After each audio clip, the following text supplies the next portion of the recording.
Hey Raghunath, tell everyone about our Patreon community. Sure, Kostuba. The Wisdom of the Sages Patreon community is an incredible online yoga resource.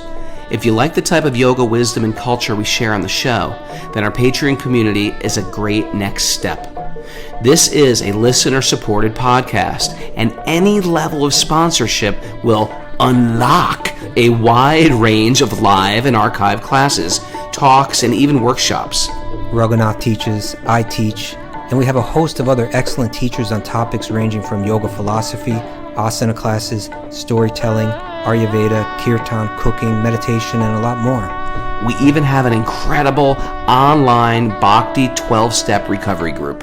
So if you want to check it out, go to patreon.com/wisdom of the sages. All right, let's get it on. Om Namo Bhagavate Vasudevaya.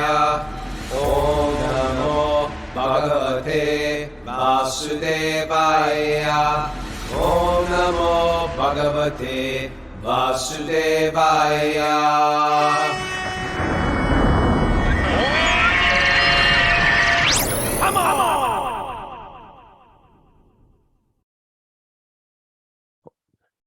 Live from Super Soul Farm, this is Wisdom of the Sages with your host, Raghunath, and our co-host, Kostuba, is not here. He's taken the day off to swim in the Ganga, but I'm here live with Mara, spinning the dials, live with Mallory, and special guest. It's interview day with you, your favorite astrologer of mine, Rodhi Kish from Alachua.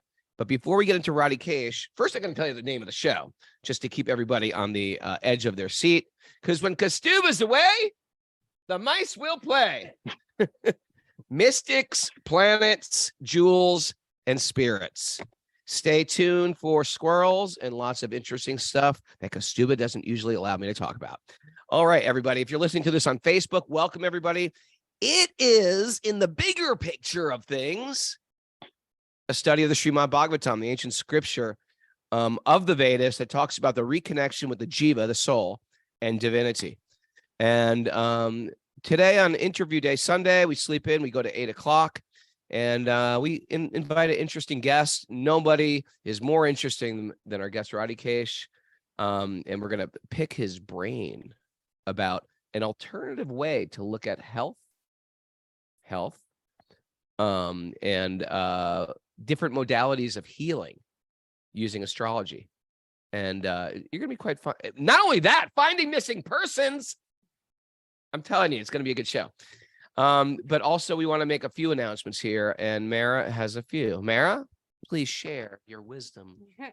Thanks. We have Bhakti Recovery Group meetings today at 9:30 a.m. and 7 p.m. Eastern Time.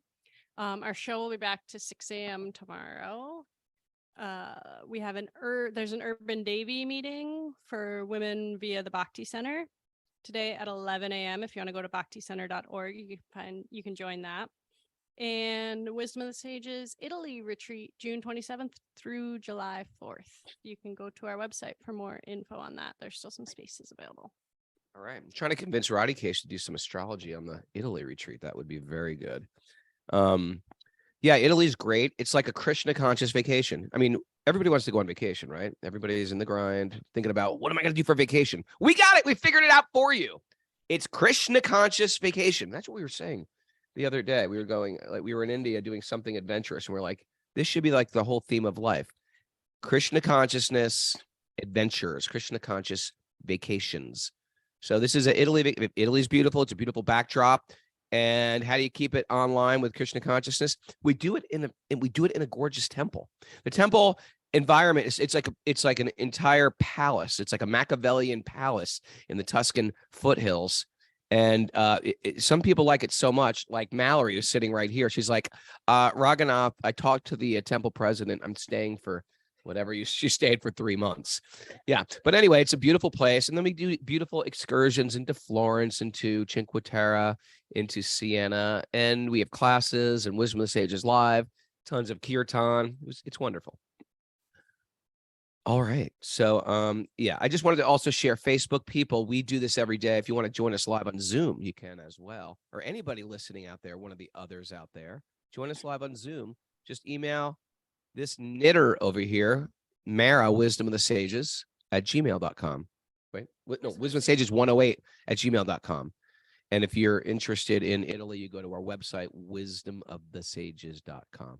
Rodhi Kish, welcome to the show, Prabhu. How are you? Hare Krishna Prabhu, wonderful to be here. Thank you. And he's sitting in Alachua. I dropped my son off at the airport yesterday at Bradley. I dropped both my kids off, teenage kids, 16 and 18. And it's a good feeling that their desire over spring break is, I want to go to Alachua and hang out with Krishna kids. That was a win for me as a dad. And my daughter wanting to see her Krishna boyfriend, and it's just so innocent, fun, loving. And you have these beautiful children too. You have Radha, Divya, and Janaki. Yes, Prabhu. They grew up most of their life here. So they grew up most of their life. And you know what? I will say, I'm going to give you credit, because on your guru's advice, he said, you were a successful MD for 20 years. And on your guru's advice, he says, well, great, you're going to be successful in the middle of nowhere. What about your kids? And you just picked up everything, you and Premanjali, your wonderful wife. And you just moved to Alachua in the middle of, nowhere. How was that move, making these big choices? You had a whole business and you made big choices. Tell me about the move. Well, the move, it was the hardest thing we ever did, because my entire family lived within 10 minutes of my house, and there was 150 of them. Everybody lived really close by. Like your Indian family, my uncles, my aunts, my parents, everyone. Yeah, literally. Wow. Okay. But I realized it was the right thing to do, and I said, Krishna, we're just going to do this. And we just moved. We left everything behind. And though we went through a lot of challenges, as you know, because of that, when I look at this, it was absolutely the best thing we ever did in our life, because our greatest responsibility as parents is to raise our kids with knowledge, with wisdom, with an understanding of what Krishna wants in their life. And this community associating with so many pure devotees, we're able to do that. Such a wonderful place. Whenever there is a choice made of integrity, it has a ripple effect of auspiciousness.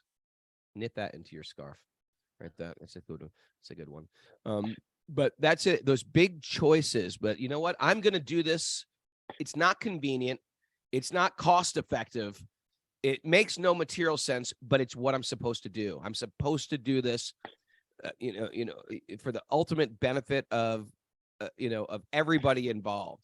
And it's like pulling a tooth. It's like pulling a tooth. It doesn't feel good, but it's an important necessity, and everybody benefits, and your kids are incredible. I think I got about 20 teeth pulled out through the move. So materially, it was the biggest struggle. Everything got turned upside down in our life because of it. But when my wife and I talk about it, we realize it was the best thing we ever did. No matter what the consequences were, we would always do it again. Well, we're gonna flow this right into Western medicine, which I'm sure people as a doctor, you came to you and said things like, hey, I'm struggling right now with depression, some sadness. When you're a MD, how does it work with connections with pharmaceutical business?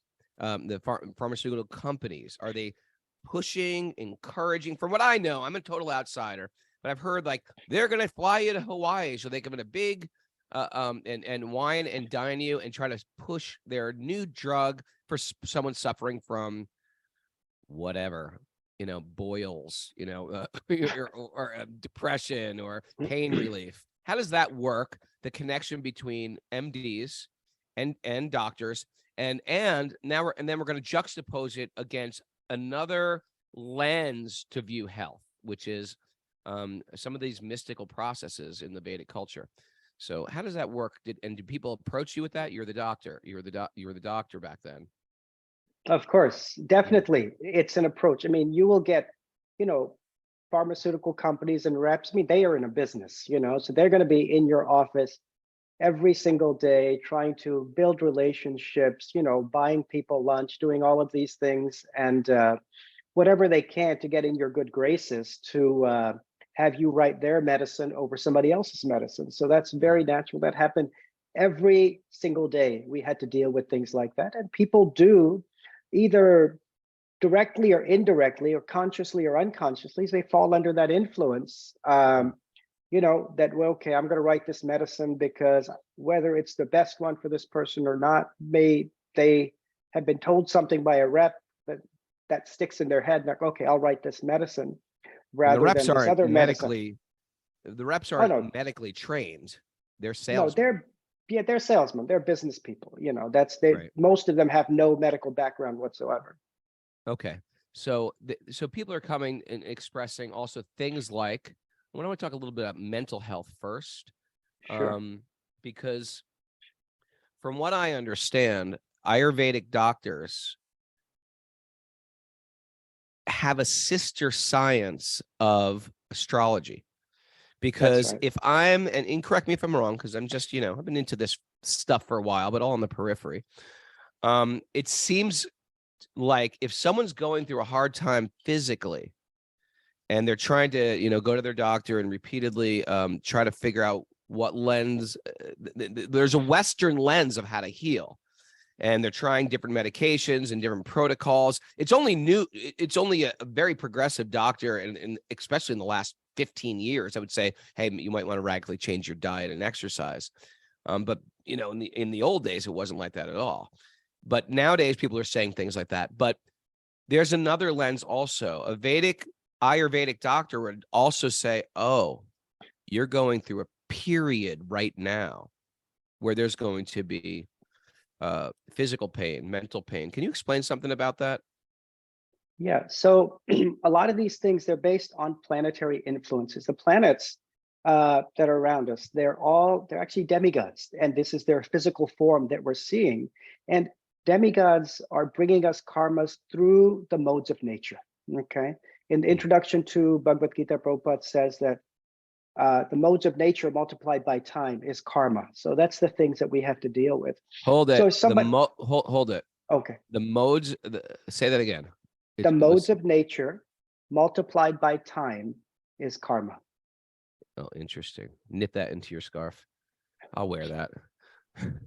And so when we go through, whether it's a health problem, a physical health problem, a mental health problem, what we'll see in a person's chart, is that some planets are moving or causing those difficulties to happen at a certain time.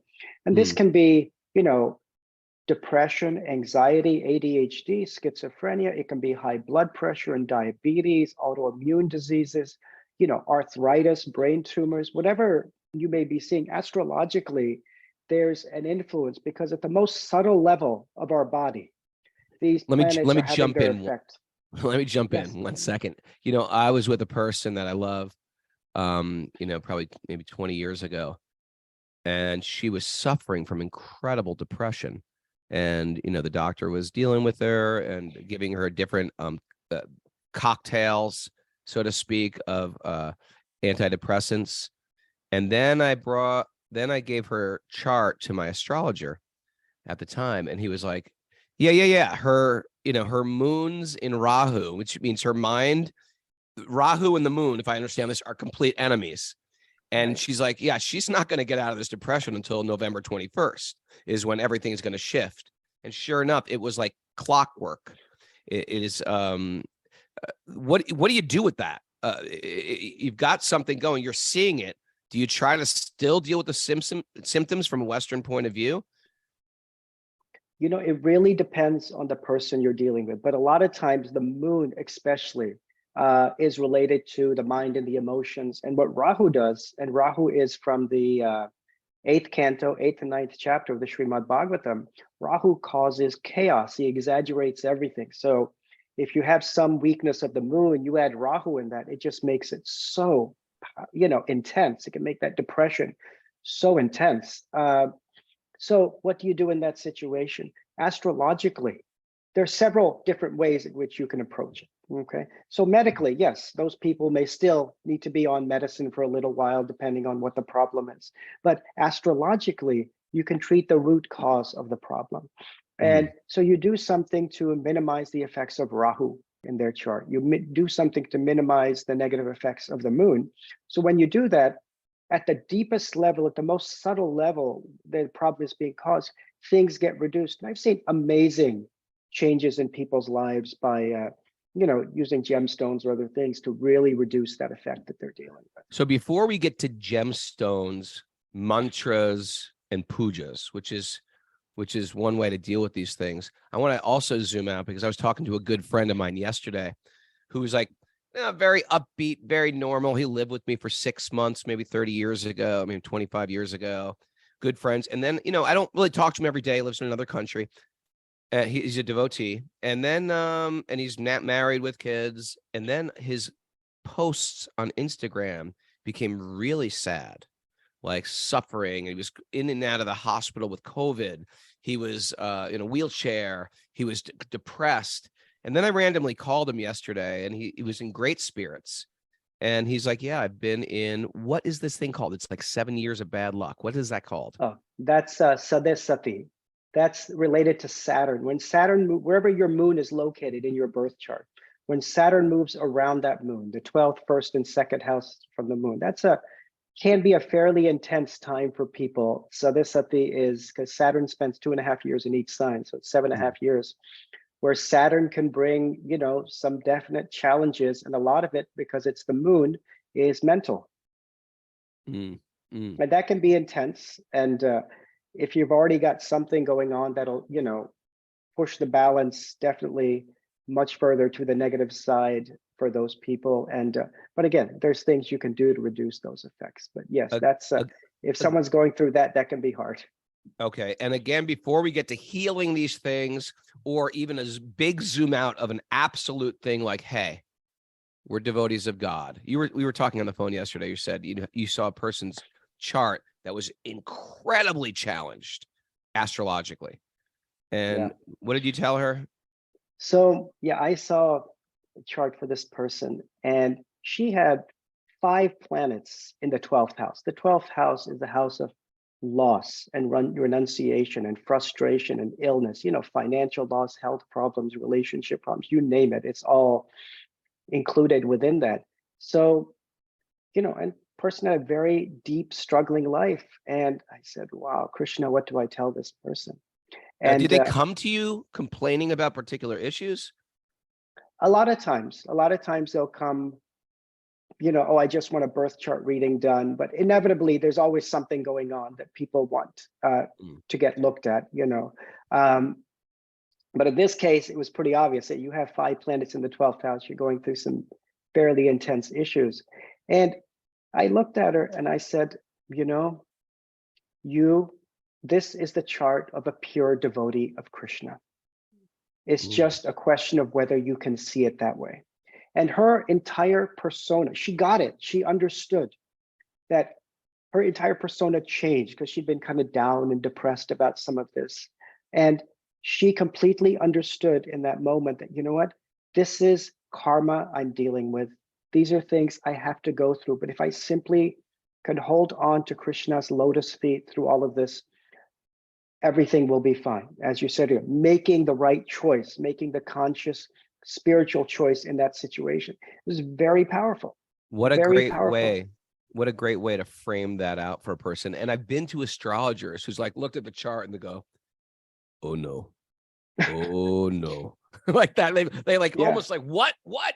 Very bad, Prabhu, very bad, And it's like I remember me and also like I remember me and Paramananda Prabhu, we were at a palm reader, and he's just like reading our palm, telling us all these wonderful things, and then he goes, "Oh, and you're going to get in a very tragic car accident. Namaste," and walked away. I was like, "What do you mean namaste? Tragedy, namaste. How can we avoid it? Oh, you cannot avoid, Prabhu." It's just like it doesn't help the situation if your astrologer is just going to lay it down black and white without framing it out. And I think the most beautiful thing probably you could say to a person is, hey, you're pure devotee of Krishna. And this is not There is no karma, so to speak, for a pure devotee. Everything, and these people, I've seen people go through this hell, including our good friend Gopal Chandra, who left his body this year. They go through a hell, and it trampoline springs them to higher heights of their spiritual life. Right. Sometimes they Right.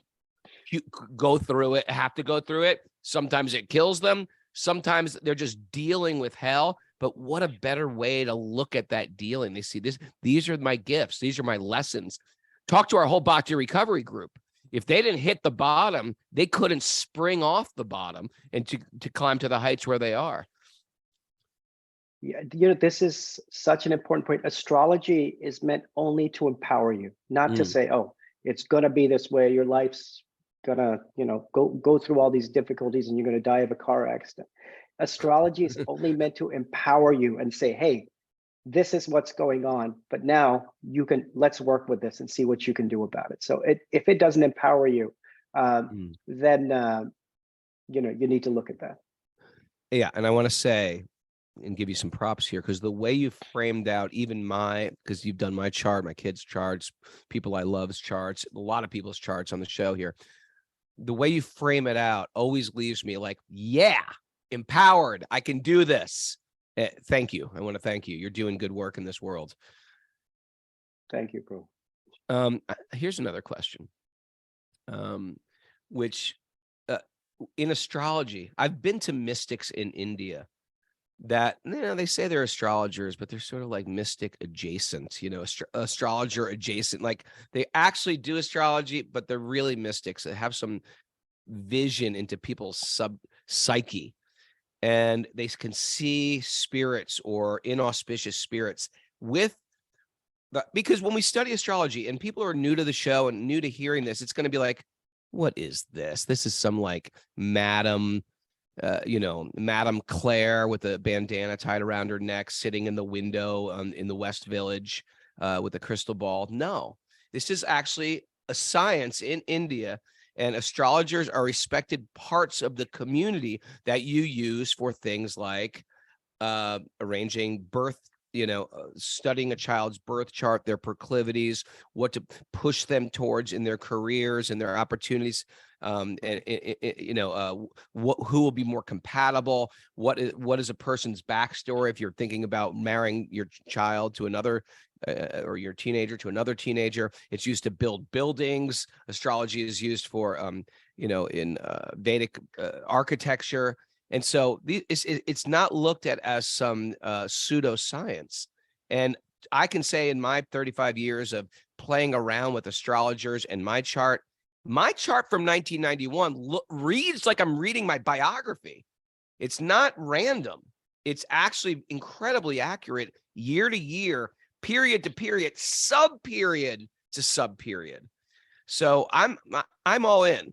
How did I get talking about this? So I want a question for you.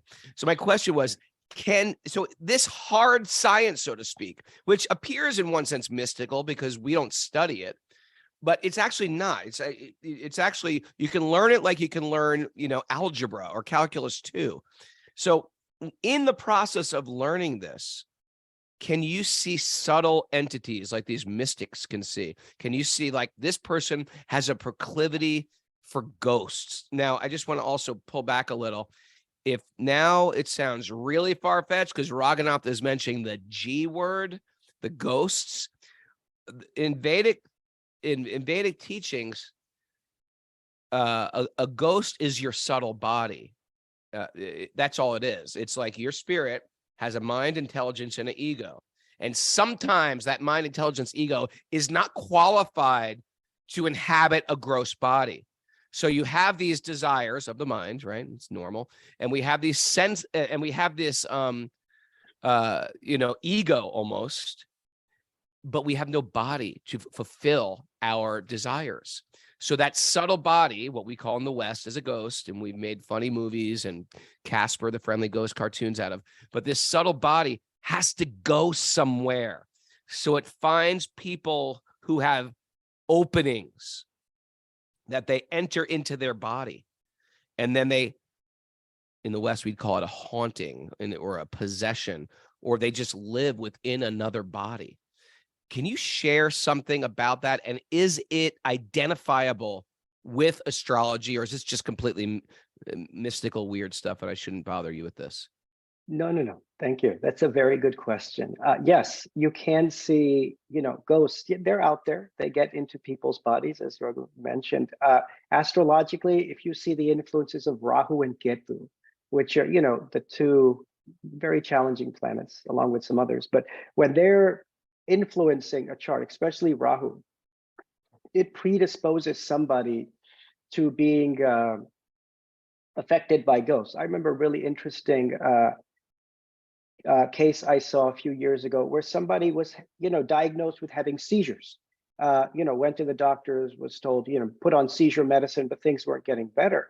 And but he would keep saying, no. And he's from Africa, like from some country in Africa. I don't remember where, and they believed in ghosts, but he was like, no, I keep seeing this being and they're telling me things. And then he would start having his seizures. Oh, so God. yeah. And, but obviously he went to the Jeez. doctors. They're like, they didn't believe him. They didn't believe anything he was saying. Right. And then his astrological chart full on showed this strong Rahu influence in his 8th house, which was causing, right when these problems started. And he would say, oh, it happened, 6 years ago, right when his Rahu period started, all of these things started happening to him. So we did some things to reduce the effects of Rahu in his life, and it resolved. It went away. So it wasn't actually a medical diagnosis. It was this ghost that was causing this influence in his life. And then he's like, no, now, last time I spoke to him, he's like, oh, everything's fine. No By the medicine, way, no nothing. everybody listening on Zoom, because Stuba's not here, I can talk whatever I want. So just back off.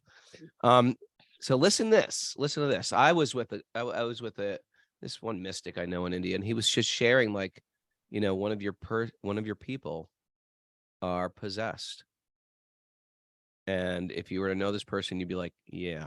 But it was sort of like, and he just saw it. He saw it. And the idea of a possession where it's a very malefic, because I think there's different degrees of these ghosts. Some are not evil. Right. They just want to enjoy through the senses. But some of them are very malefic, and they actually form a type of it manifests in this world as disease or as a mental illness. And that's not going to manifest when you go to see the psychiatrist. It's not going to show up with any of their instruments for measurement. It's going to see like, oh, you've multiple personality disorder, or you have whatever, your seizures, or you hear voices talking to you, or you hear a constant depression or sadness, or without the instruments to see it, I could, at least hearing this, I could understand, like, oh, I get it. There is no drug that's going to dumb this down, or make you functional. There is another entity going on here. And it manifests in this world as, oh, it's just, there's just a chemical imbalance. That's how it manifests in this world, a chemical imbalance. But what is behind the chemical imbalance? Just like we talk about things like the wind god. And when you just take that at face value, you're like, are you guys idiots? A wind god? No, that's not what's happening. Study meteorology, you idiot. But for example, if I'm blowing on an ant, the ant has no clue that I'm a being and that I'm actually blowing on the ant. The ant is just feeling a wind. And the ant is feeling fear because of that wind. But I'm actually a being with a personality. So when you speak about planets being beings, it sounds incredibly far-fetched. It's not. It's not. My body is just like a planet. My body is 70% water, but I'm a being. And we were talking about this yesterday on the show, how there is personality behind the earth, fire, water, air, and ether. The same is happening with elements like the wind. Right? Like the planets, like the sun, Surya is a being. It just is hard to understand. How can I remove the beingness from this big fiery rock? But they're beings, and astrologers, you guys just have a language between these beings. And with this language, it's a language to tell them, okay, please back off this person. Am I correct in saying this? I'm speaking very authoritatively, but this is Yes. just from what I've studied on my own, just being into this Vedic culture for so long. No, definitely, definitely. So astrology, I want to reiterate one point Raghu made, is that astrology is a science. So this is not based on, your whims or what you may think this or that or whatever you make up. Astrology has an entire compendium of, literature that's verifiable and reproducible behind it. So absolutely, it's a science. And, two astrologers can look at the same chart and likely come up with the same results. So, so definitely it's a science in what we're dealing with. And, when you get birth charts done or things like that, you'll see your kids' personalities, your own personality, any of that behind it. So, so that's definitely the case in what we deal with. And there is a subtle, people come in for a medical problem and they get treated, and sometimes you're just treating the symptoms.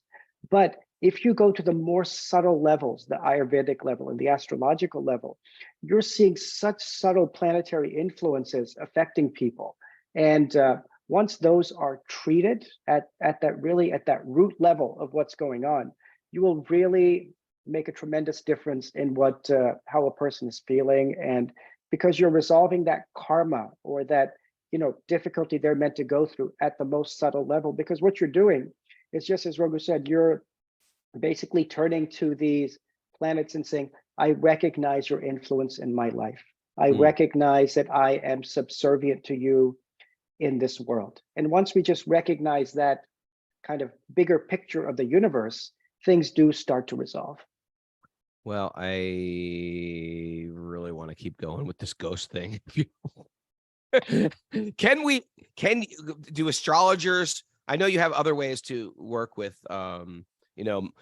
reducing an ill effect of Rahu, etc. What about things like a possession? Does astrology deal with possession? Like if you're dealing with like for example, some of these ghosts are so malefic, they will kill the being they're inhabiting. Can I tell you a crazy story? Yeah, of course. Okay. One of my students just came to me crying. This was about 10 years ago. Came to me crying and said that I didn't know her. I was giving a class, a training.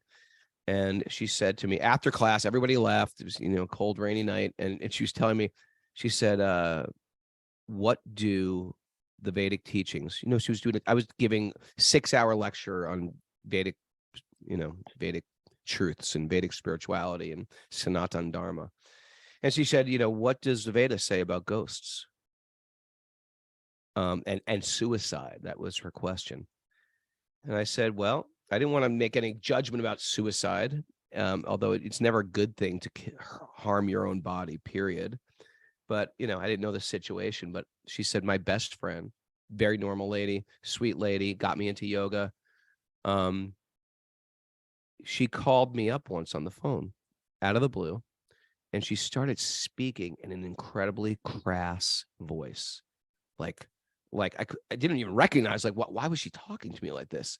Then she called me up, and it was a very weird conversation. Then she called me up the next day and talked to me as if she was almost like a Puritan, and was shaming me in a very shameful way. And that was really weird. This relationship went on with her for a little while. And then her husband called me up, was like, I don't know what's going on with my wife. It's like she's acting really, really peculiar. And I'm not, and my kids are freaked out by it. And then finally, the woman killed herself. And she wrote this letter to all of her children and her husband and her. It said, I don't know what's happening to me. I feel as if other beings are in my body, and I'm taking my life because I don't trust myself anymore. I don't trust what I can do. And it was a really scary, scary moment, but it made me realize these things are real. It's not random. It's not random. It's not just some wacky lady telling a story. These are real things, and the Vedic culture had a way to address these things. So, do you do exorcism, sir? Or do you refer people to some people that do? I do not do exorcisms. No, I don't Okay. do anything like You are that. not the But exorcist. Good. no, I am No. not. Okay. There are people who are certainly expert in doing those type of things and dealing with that, but I am not one. Okay. So there are people that do that. There are people that do that. Yes. Yes.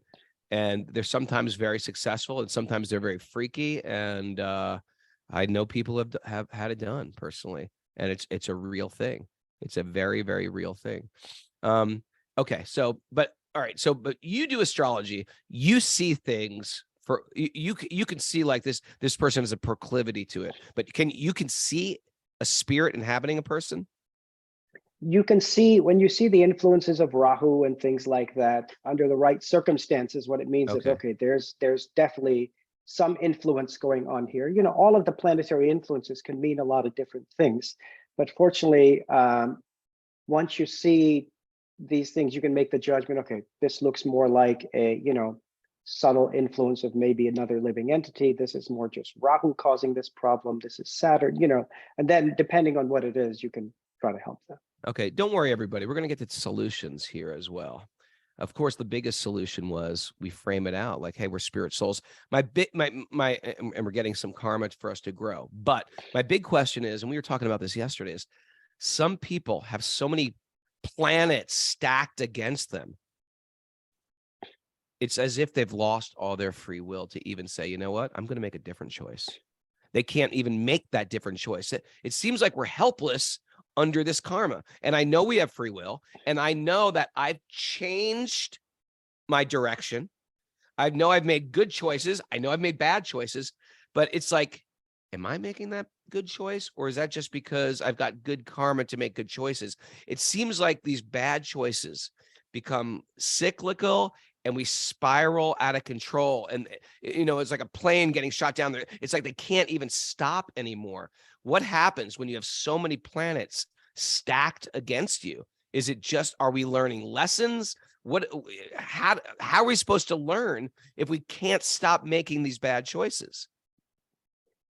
Yeah, it can be hard. The first thing is, if a lot of times when people keep making these bad choices, it's because they don't know what's going on. Life's just one struggle after another, and they're like, man, nothing is getting better in my life. And I can definitely share some examples of even recent people I've had this happen with.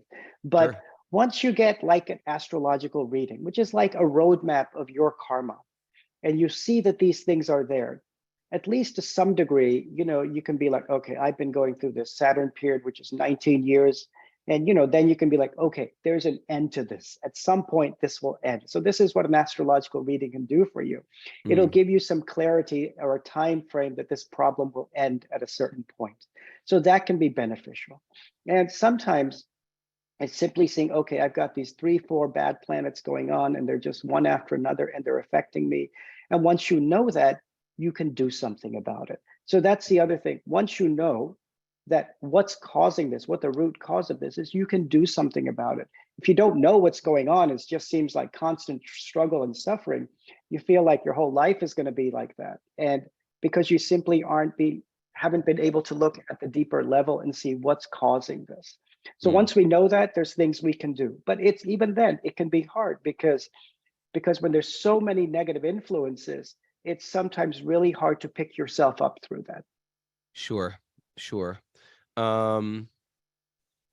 Yeah, that's a little bit scary. And it seems like little pathetic just to give people like, oh, just get over it, just deal with it. When these planets, or even people don't believe in planets, but whatever it is, it's some outer influences are just making your world collapse. Yeah. So, okay, we talked about spirit. So we talked about, another interesting thing you said you do with I wanted to say Yeah. one thing before. You said people don't believe in planets. I can tell you, I deal with skeptics all the time. The people will come and they'll be like, oh, you know, this happened, I think it was last year. I did a show, and you know, this lady's like, oh, I want my astrological reading done. So we sat down, and her husband sat next to her, and he's like, well, I don't believe in this stuff, but he's going to sit there with her anyway. And Right. so she did her reading, and it was, you know, very accurate in the brief reading we did for her. And then he wanted his done too. I mean, this is inevitable. People are skeptical because they don't know. But once Sure. they get a reading done, they're all I mean, they're blown away. They're like, oh my God, this person knows so many things that are going on in my life. And then they become convinced because they've seen it for themselves. Wow. Wow. Yeah, it's this stuff is known. Some of these things. Yeah, I just tell another brief story. Um, I had a friend, a student, who went to an astrologer, and she had a little faith in it. And the astrologer went through and I knew this person's story. They had this, I can't remember, but she was getting she was a struggling artist most of her life, but she was getting a windfall of money in July of this particular year. And the astrologer was like looking at the chart and was saying, huh, amazing. You're about to get more money than you've ever got in your entire life. And then she was like, I can't believe you saw that. Like, how did you know that? And his answer was really simple. He goes, it's been known since your birth. So when you hear stories like that, it's been known, and I was witnessing the entire conversation. So and he did, and I knew the astrologer, I knew the lady, and they both didn't know each other at all. And I was the only one who knew them both. And when you hear something like, it's been known since your birth that in July of 2012, you're going to get a windfall of money, it's like, how much do I have any free will in this world? Is everything am I just like on some like conveyor belt? How do you answer that? So yes, and I'll tell you a very interesting story after I answer this question, very similar to that. But yes, our choice is in how we respond to the situations that happen to us. You know, the situations that come upon us is our past karma, whether it's, you know, a physical disease, a marital problem, a problem with our children, a financial issue, difficulties with our job, or even the opposite, good things, right? A lot of money, a great marriage, perfect health, beauty, and your spiritual life, right? Yes, your spiritual life. All of this is our karma. We don't choose a lot of those situations, especially the negative ones. But our free will is in how we respond to the situations that come before us. And we have two basic ways in which we can respond. We can respond to a difficult situation with just, you know, depression, anxiety, frustration, anger, drugs, alcohol, murder, suicide. That's one way in which we go. And what we're doing in that situation, we're putting our mind and our ego at the center. The center of the universe. And the other way we can respond to any difficult situation that comes to us is to say, you can have some of those same feelings. You can still it's very natural to be frustrated and depressed and upset when we go through a difficulty. But at the same time, you can say, my dear Lord Krishna, this situation is so difficult for me. I don't understand why I'm going through it. Please help me. And what you're doing in that situation, you're putting Krishna at the center and understanding our true position relative to him. So that's our choice. And when we make the right choice, when we make the positive choice in that situation, that obstacle, that difficulty is our greatest opportunity to grow deeper into our spiritual life, deeper into our relationship with Krishna, deeper into an understanding of who we are, deeper into our understanding our position in the universe, and then making a lot of these problems disappear forever. So that's how we. It's beautiful. I like bringing it right back to, hey, Krishna, you're the controller and you got what's good for me.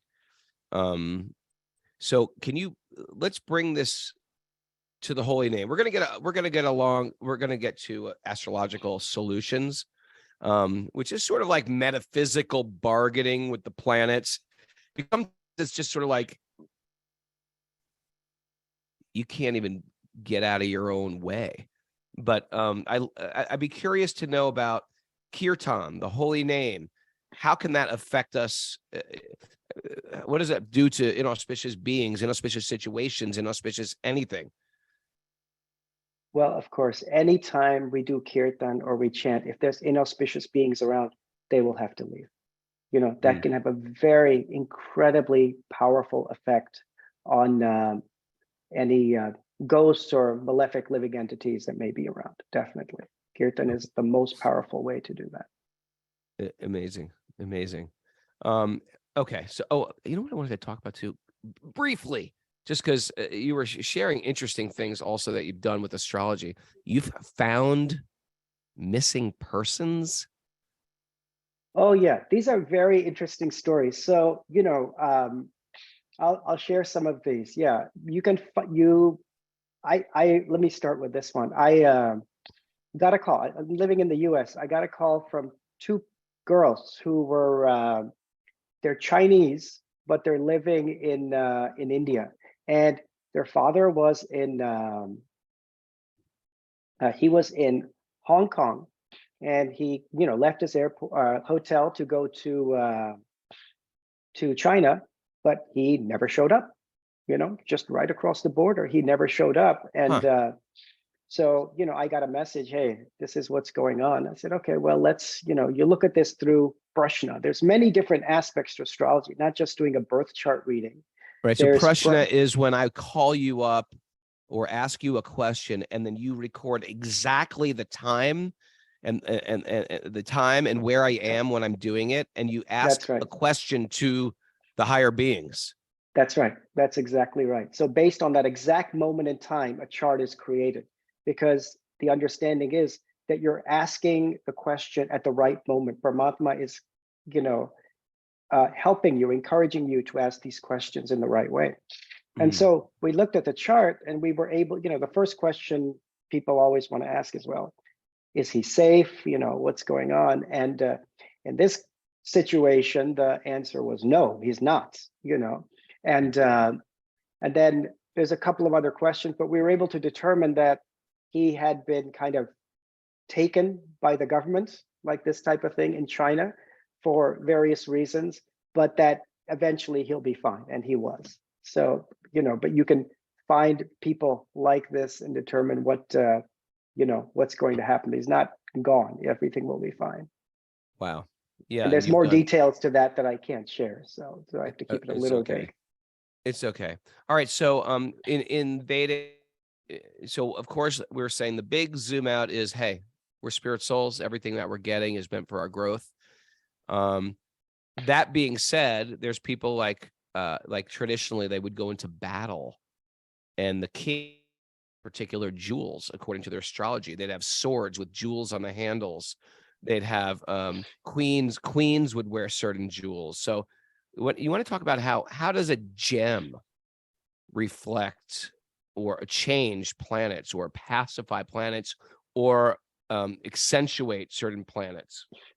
Of course. This is a very interesting topic, because whenever I've given gems to people, it can be very transforming to what may be going on in their life. And it's very specific to each person's chart, what gemstones may be valuable for them. On a side note, quickly, didn't the idea of birthstones, wasn't that sort of manufactured in America by like Hallmark or these people trying to sell June? Tell me about that briefly, and then go into the authentic way. Yeah, birthstones and all of that stuff, as nice as it sounds, it's literally a marketing tool. It has nothing to do with astrology. Okay. At one point, there were certain birthstones. A few years later, they changed to some. Oh, now January is going to be this rather than this birthstone. So that is not astrologically based. It's not going to help you because that's what gemstones are meant to do. They're meant to help you. Now, the key, and we'll talk about gems, is that the key is that a gemstone has to be pure. Pure means that it's directly from the earth, and then it hasn't been like heated or radiated or fracture filled, or all these different things they do to gemstones to make them look more beautiful, because and that's what 95% of gemstones are. They're fake in that way. And the true strength of a gemstone comes from its internal power.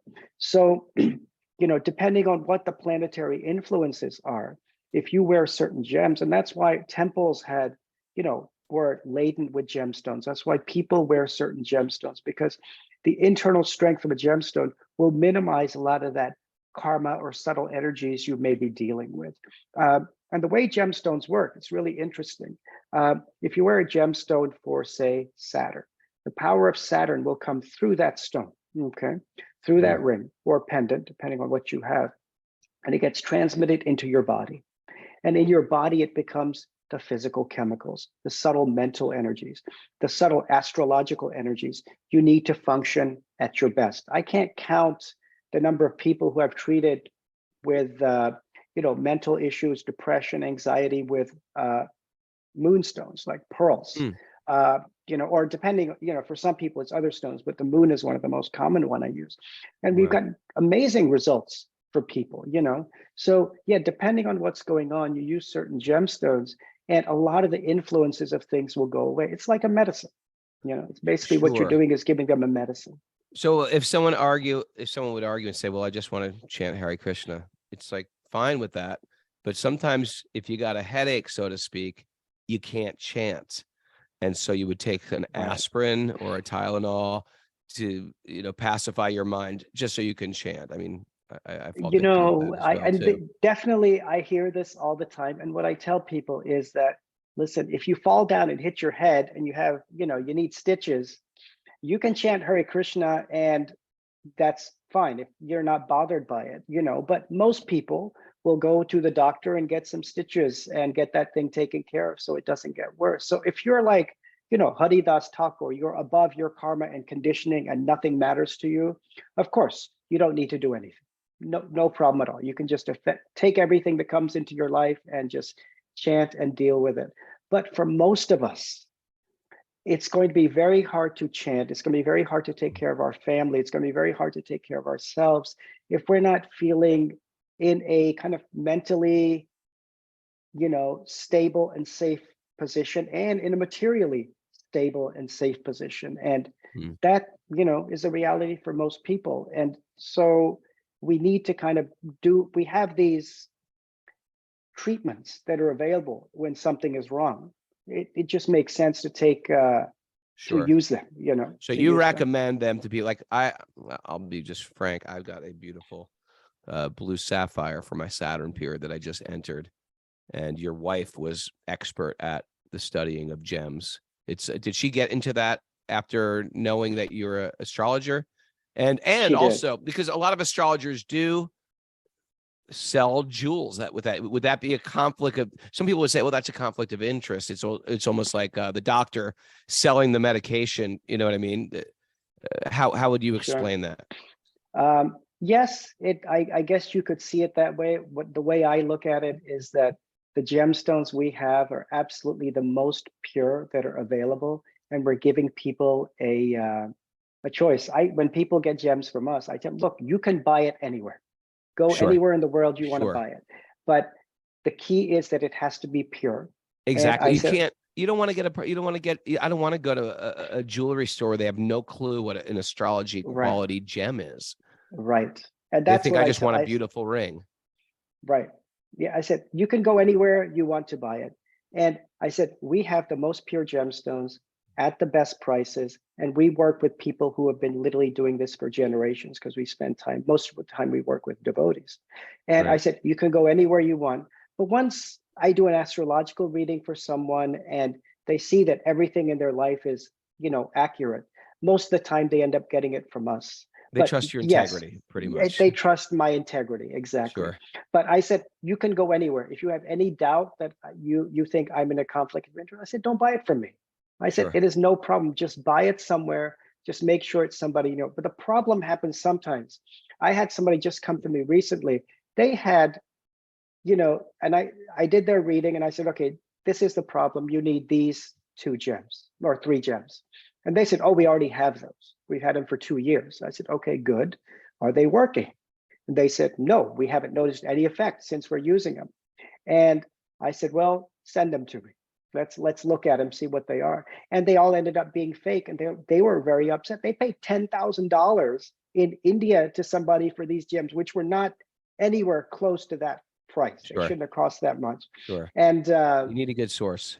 You need a good source. You have to have somebody you trust. And if you know somebody you trust, that's where you go to. And inevitably, otherwise, you get cheated, either because the person's cheating you because just directly, or they don't know exactly what they're doing and they're just getting you something. So it can be either way. So you have to have somebody you trust. And I leave it at that. I tell people, you do not need to buy it from me. Just please make sure you get something good. That's beautiful. But, Thank you. But thank you for sharing that. 99.9% buy them from me anyway. So. And then there's gems, and we're going to talk about how people are writing on the board right now. How do I get my chart done by Rodhi Kish? We'll put it on the board, or we'll mention it at the end. And your wife did really great job with me for this blue sapphire. But the next question is, then there's two other modalities. We're just going to go 5 minutes over today. Two other modalities is mantra to the particular planets as well. Right. And then there's pujas. You want to just share briefly about those two other processes? Of course, of course. So mantras, of course, are very powerful. We all know about the Maha Mantra and chanting, and there's mantras you can do for particular planets. The key with understanding when we do mantras or we do yajna or other ritualistic activities, all of these are rituals. Rituals are very, very powerful if they're done in the right way. So what I tell everybody is think of a ritual as a door, okay? And when you open that door, what's on the other side? If you're looking at it from an astrological perspective, better health, less suffering, the mental issues you may have get better. If it's problems in a relationship or you can't get married, whatever the issue is, it gets better. But every door has a key. And the key to opening the door of rituals is that they have to be done with gratitude, respect, and humility. Okay, and appreciation. So if they're done in that mood, the results come very wonderfully.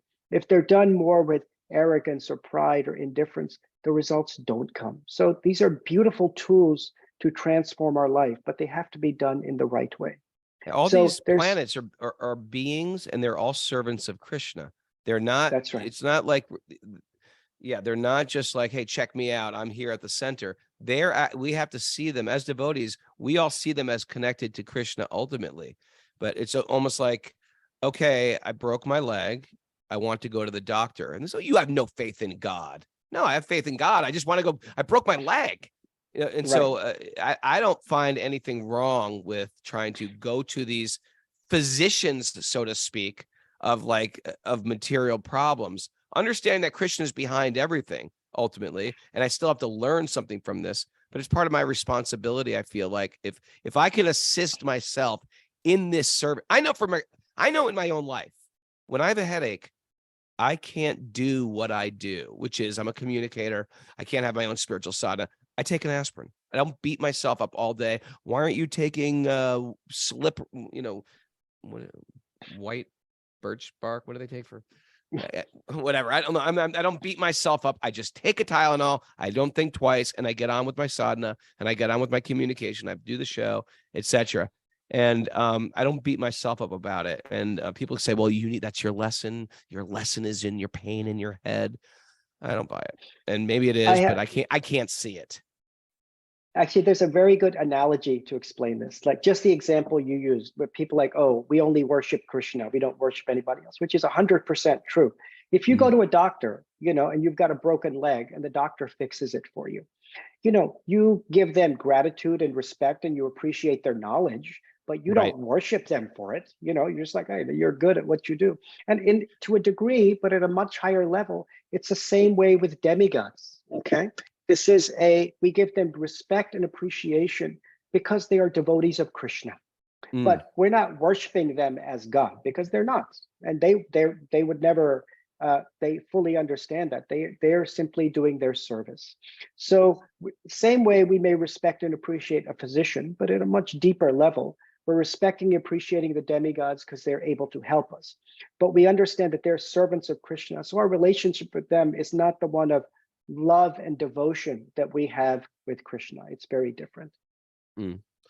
Well, and briefly about the pujas. So pujas you can do very, very specific yajnas, like fire sacrifices you can do for each different planet that may be causing you a problem, sometimes one, sometimes multiple. And that also reduces the effects that you deal with. And depending on how intense it is, sometimes you may need to do it once a year. If you're dealing with a Kalasarpa yoga, you know, you need to do it 3 years in a row and things like that. And that also brings its effect. You're pleasing the demigods by doing these pujas. And the key with those is that the Brahman you use to do the pujas should be very qualified. I don't do those. I have somebody who does them for me who's incredibly qualified. But when you have the right person who has not just experience, but is living that devotional life doing these pujas for you, the effects can be very, very powerful. That makes total sense. It's all the quality of it's like the quality of a physician, so to speak, where they're Right. actually really connected. It's not just rituals. It's actually they're going right to the essence of it. Prabhu, we're out of time, but you know, the whole message board is like, this can go on forever.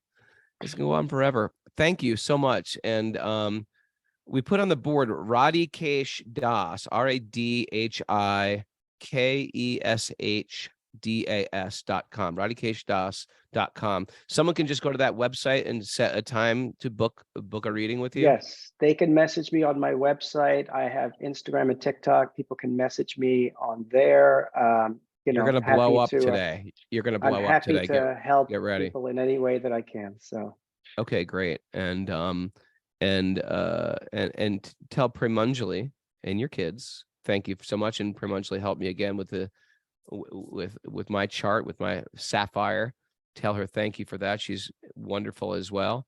But I really feel like you explained this really nicely today, in such a broad-minded way. And I hope I didn't take it. I hope I didn't take the show to any places where it shouldn't have gone today. But I think it was all interesting stuff that it deserves to be talked about. Yeah. Yes. Absolutely. And actually, one more thing. If you read the first canto, 12th chapter. First canto, first chapter, 12th chapter, 12th verse. But basically that whole chapter on the birth of Maharaj Parikshit, this is all talking about birth charts and astrology. And Prabhupada talks about how astrology affects, you know, the planets are affecting every aspect of our life. First canto, 12th chapter. Beautiful. Hey, also, we're not poo-pooing on talk therapy or going to a psychiatrist or, you know, taking some medication if you have to, but we just wanted to show that there are different ways to perceive what's behind a problem. And I think it's important to like really sort of like stretch our mind to realize like it's not necessarily what's happening right in front of our face. We have no music to end the show today, so we're just going to clap our hands like this. Rodhi Kish Prabhu, thank you so much for us. A lot of good positive feedback on the message board today. Your calendar is going to blow up. And thanks so much. I'm going to keep you on after the show because you're going to talk to Mara. And thanks everybody for joining us. It's a beautiful day for a beautiful day. Let the magic continue to flow. Harry Bo. Harry Bo.